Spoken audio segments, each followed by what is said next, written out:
Maintaining legacy IIS web applications and dealing with HTX HTML extension files. These were used for database integration in classic ASP era.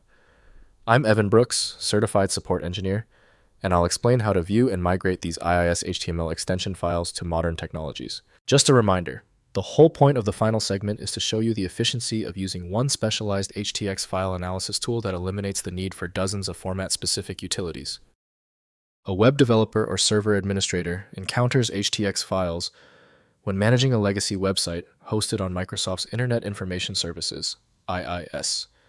Their goal is to understand or modify how the server formats and displays data from a database, as HTX files act as templates for web pages generated by the server. The HTX file is a text-based HTML template containing standard HTML markup mixed with special placeholders. These placeholders are designed to be replaced by data retrieved from an associated Internet Database Connector, IDC file. This separation of logic and presentation was an early server-side web development pattern. The HTX extension has a direct link to the Microsoft Internet Information Services, IIS, application by Microsoft Corporation. Windows provides limited editing capability, so full functionality depends on dedicated programs. Windows may load simple pages, though advanced features still require correct hosting. Your most effective first step, right-click the HTX file and select Open With. If Microsoft Internet Information Services, IIS, is installed, use it. If not, choose another program. Keep testing until the file becomes accessible. If the HTX file is still refusing to open, it's expected. The source is most likely one of three common issues. Let's review this simple breakdown of the culprits and how to quickly check them.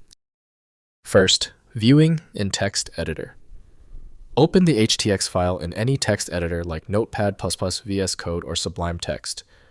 The file content is HTML with embedded IIS-specific tags clearly visible within the markup. This approach allows reviewing the template structure for understanding the original web page design and database integration logic. Next, migrating to modern technology.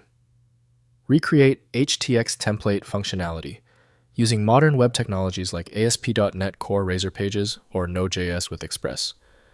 Map IIS database integration patterns to current ORM-based data access patterns. Modern frameworks provide superior security performance and maintainability compared to legacy IDC HTX architecture. Finally, opening in web browser. Open the HTX file directly in a web browser like Chrome or Firefox to view the HTML structure. The browser displays the static HTML portions while ignoring IIS-specific tags. This provides quick visual inspection of the template layout, though dynamic database content will not appear without server processing. If compatibility checks failed, it is likely because the file extension name is shared by different developers for unrelated formats, causing your PC to use the wrong reading language. One helpful next step is to try a utility that attempts to bypass standard file associations by using raw-level data inspection to better identify the file's likely origin. At this stage, your most reliable recourse is a comprehensive solution like FileMagick. It's built to bypass the limitations of basic tools available at filemagick.com. We appreciate your support. Please take a second to hit the like button and join the subscribers.